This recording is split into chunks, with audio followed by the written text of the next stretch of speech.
Ayoko na dito. Umalis na tayo dito. Hindi na ako makakatagal pa dito. Eh paano nga tayo aalis? Wala tayong pera. Eh di magjajapan ako.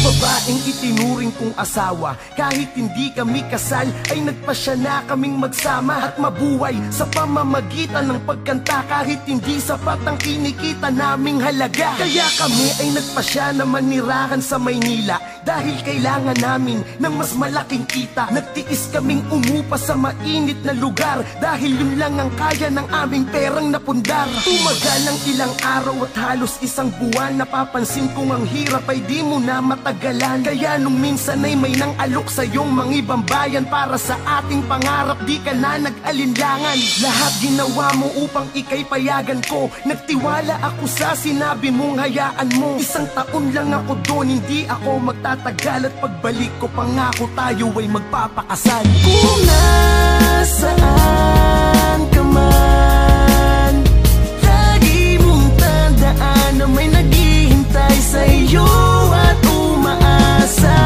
At kung hindi ka na magbabalik, kahit gaano kasakit ay pipilitin kong kalimutan ka.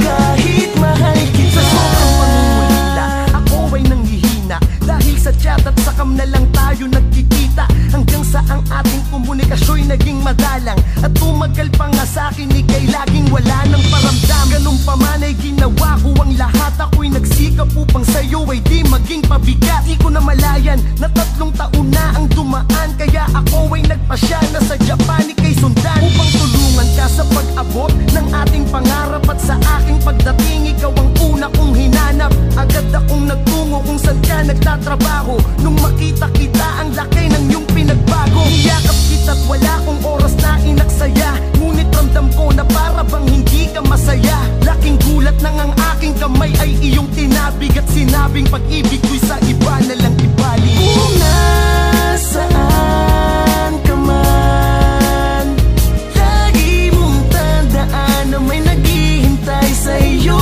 at umaasa. At kung hindi ka na magbabalik, kahit gaano kasakit ay pipilitin kong kalimutan ka.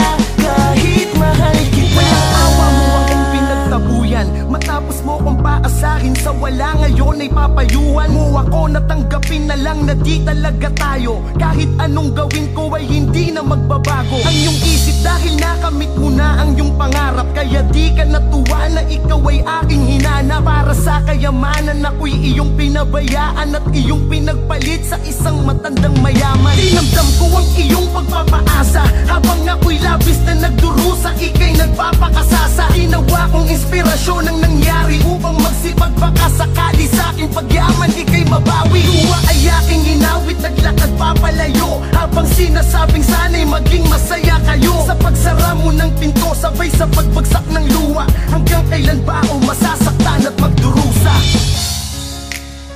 Ganun kadali? Hindi mo ba nakikita, Benjo?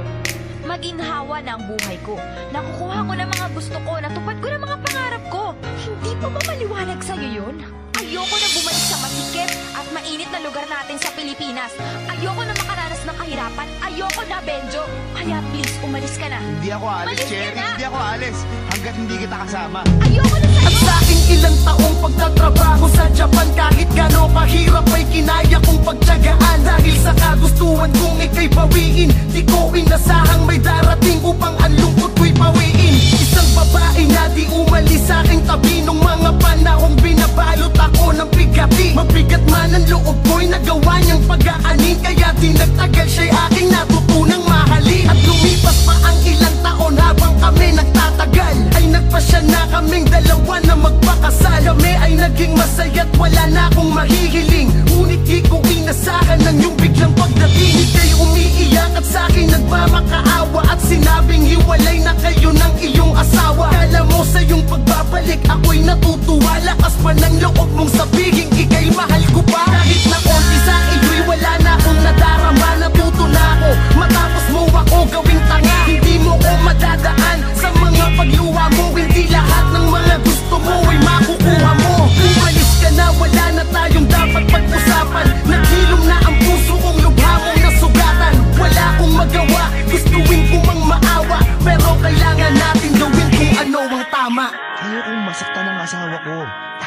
panahon pa, itama natin yung mga pagkakamali natin. Paano ako? Benjo, mahal kita. Kailan mo ba ako mapapatawad sa minsang pagkakamaling nagawa ko sa'yo? Cherry, please naman oh. Idilat mo nga yung mata mo sa katotohanan. May asawa't anak na ako. Hindi na ako yung karapat-dapat na lalaki para sa'yo. Maganda pa yung hinaharap mo, Cherry. Huwag mo ikulong yung sarili mo sa pagmamahal sa isang taong may pamilya na. Pero hindi naman ako naghahangad ng higit pa sa'yo, Benjo. Ikaw lang yung gusto ko. Akin ka dapat eh. Ako dapat yung asawa mo. Tayo dapat ang may masiyang pamilya. Mahal ko na si Lerma, Cherry. At ang pamilya ko ang pinaka-importante sa buhay ko ngayon.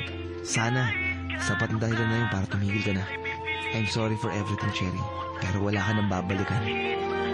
Kung nasa